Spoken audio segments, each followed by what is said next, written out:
It's the most wonderful time of the year. And I'm so happy you came to spend a few minutes with me during this lovely season. Let me know in the comments before we get to my top 5 of 2023 reports on Rebel News. Let me know if you feel like 2023 was a better year than 2022. I think for me, report-wise, it was still pretty crazy, but overall, it was a little bit better. Drea Humphrey here with Rebel News. We're doing top 5 again, and I'm doing it wearing some awesome gear brought to me by you. That's right. Some great supporters who spoiled me so much. This toque is made by Caroline. It's actually the second Christmas toque she's made me in a year. Thank you so much. And she makes it in my favorite color, of course, purple. The last one was longer with a little poof, and this time it's a little slouch. I'm loving it. Thank you. And also, another purple item, this Freedom Over Fear shirt was given to me in Powell River from another supporter. Thank you so much for giving that to me. And I just feel so loved, not necessarily from being showered in gifts, but from everybody who supports Rebel News, whether it be by sharing or donating. Thank you so much. We are literally nothing without you. And I don't know what Canada would be without you. Now, my top 5 in no particular order, and really just the reports that came to mind when I thought about this. I'm going to start with Dragged. It ended up being a 3-part story because it was so crazy. Back off! Back off! You are intimidating me! I don't feel safe! It was February of 2023, and I went to cover a protest, a very small protest against a drag queen called Connie Smudge, who was going to be reading to the children on the taxpayer dollars. This Connie Smudge character is the same character you're seeing on the screen who dresses up sexually as a woman at night to make out with dildos to children's music. And what was so shocking about this report to me was that hundreds had come out to defend such an act on the taxpayer's dime, and that was the first I had seen something like that. Now, of course, I've reported on that over and over. And the amount of violence, I think we counted about 7 assaults that took place, while the RCMP did diddly squat. It was quite shocking. Let's take a look at some of that.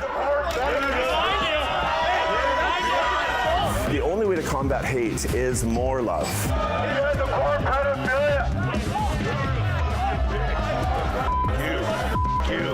Festive. Who do you work for? Who do you work for? You work for Rebel News, don't you? This guy works for Rebel News. There's gonna be a lot of people over here. Don't touch me. Sexualizing children is not what I'm into at all.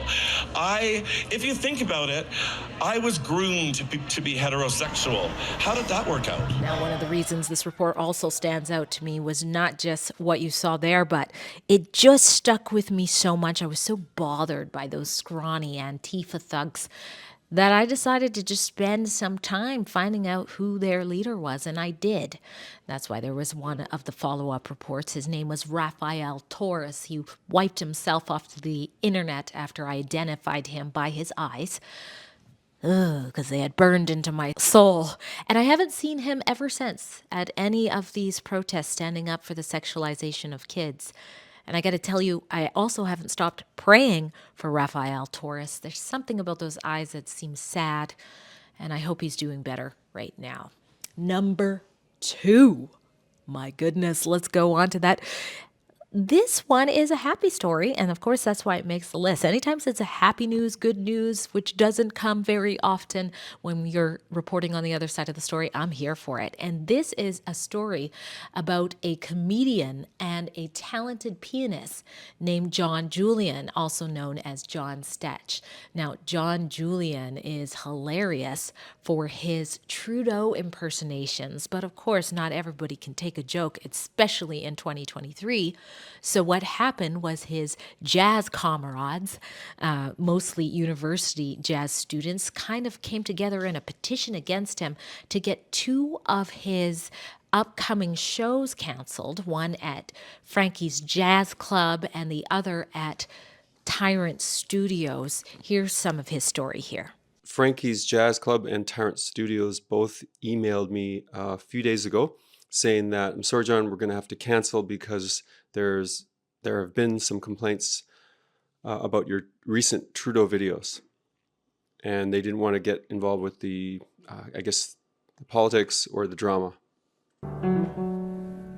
Oh, Canada, we stand on guard for him, her, thee, they, everyone, a he, she, who, what, when, where, how, identify, over and under, into, nowhere, here, there, everywhere, those, there's, these, ours, please, end this song. Merci. The accusations in the petition for that video we just showed is that Stetch's altered lyrics of the Canadian national anthem are anti-Indigenous and anti-LGBTQ+, and you also make derogatory references to the Black Lives Matter and the Black community. All I try to do, and I put a lot of work into it, is to make people laugh using humor, and it's something I did since I was a kid. And the fact that the tone of this petition is talking all about hate and evil, and the fact that a few people have the power to just cancel your income, and that club owners would cave in so easily to just a few young people who are mostly Capilano graduates of music. It's just unbelievable to me. Now, I said this was a good news story, and this good news involves some of you and other people who appreciate John's work. Got together. Some of you told me you were sending emails to these companies. Some of you said you did phone calls. And a couple weeks later, I was happy to report again a good story, which is that Frankie's Jazz Club had a change of heart and actually invited John Stetch back to perform at their earliest show, which I ended up going to, and it was great. Number 3 is another win on a very, very unprecedented case, and that is the only case, the first case of a parent being imprisoned for something to do with speaking out against the medical transitioning of their adolescent child. Now, this case is known as AB versus CD, and there are still publication bans in place that prevent me from naming the father, showing the father, or identifying the child in any way. But the good news here is after 5 years of a long battle, there was a big win this summer.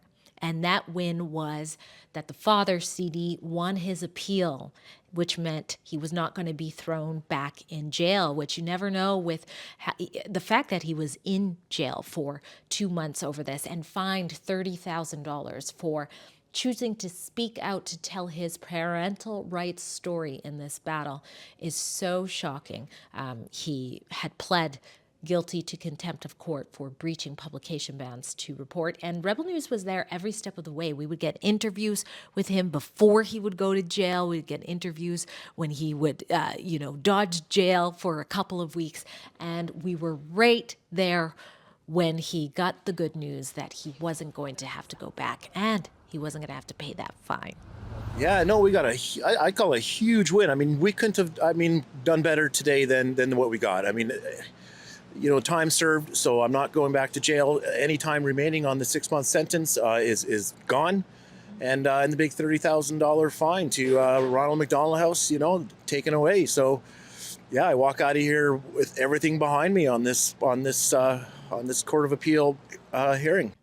The next one, boy, a big beat for me in 2023 that I don't think is going anywhere in the next year is shedding light at our special website called StopClassroomGrooming.com about the sexual indoctrination of children in schools. That's why absolutely one of my favorite reports this year. We're covering the largest, I would say, definitely one of the largest parental rights movements this country has ever seen. It was called the 1 Million March for Children.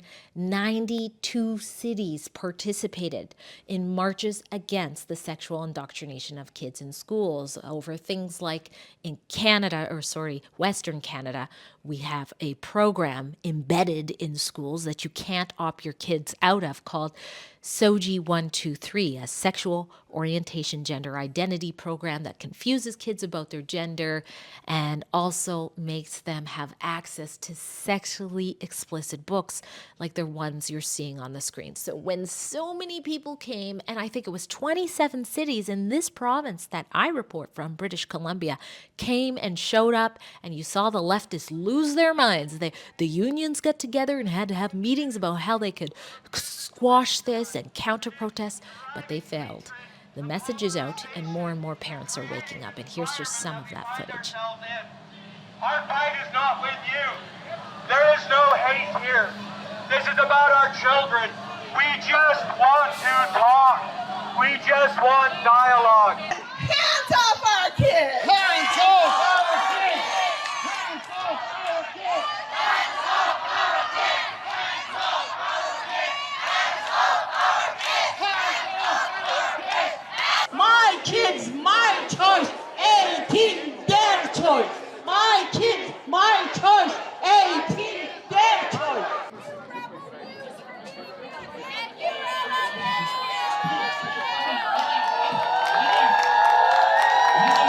And last but not least, one that comes to mind, and it just boiled my skin because I'm a journalist who works really hard to get the facts out about who I'm covering, especially when you're naming someone or showing their image. You got to know what you're talking about. But it doesn't seem to matter for Kelowna Capital News reporter Jacqueline Gelinas. This is an outlet, one of many outlets owned by Black Press Media as well, who takes so much money in the past from the federal government. And this journalist published a trash article that painted one of the nicest men I've interviewed from an interview level. His name is Kevin Gowie, a Christian grandpa who's concerned about those issues of sexual indoctrination of kids in schools. And when he attended one of the parental rights protests connected to the 1 Million March for Kids, he put his hands up in prayer with other people at the same time. And despite this journalist being there the entire time, she published a story that made it look like he was doing a Nazi salute and then refused to back down. They still haven't until this moment. And she said some horrible things. We've covered it. And it's not always my job to report strictly on facts. What I am also supposed to do is to share people's experiences and emotions of what's happening. Part of your journalistic process is to give everybody a voice. That's right. Where was my voice? You just put a picture out and threatened me as a Nazi. Where was my voice? So what did he do that harmed other people? Making that hand gesture. And you know this hand gesture was a Nazi salute? No, but it is something that is associated with that. Sir, if you made that a hand gesture that was in no way associated with the Nazi party, if you were, just raising your hands, palms up, nobody would have thought that my article would have been laughed at, because there would have been no way there was a correlation. The reason this has struck a nerve and the reason this has stuck is because it looks like you're doing a Nazi salute. shocking, has to take a mention, and not the first time we've seen state-funded media paint whether it be freedom protesters or Christians praying as Nazis. So time to take a stand. One of the very first things I'm doing in the very beginning of the new year will be to deliver a petition that over 7,000 of you have already signed at stopmsmlies.com. I'm going to deliver that petition demanding they apologize, retract that, and put it on all the Black Press Media outlets that they published such a horrible story about this poor man. So if you haven't already done so, open up another device and go to stopmsmlies.com and sign and share that petition, but most importantly, have a very Merry Christmas and a Happy New Year. From me, from everybody at Rebel, we love you so much, and let's continue to shine light on the darkness and on the truth in 2024.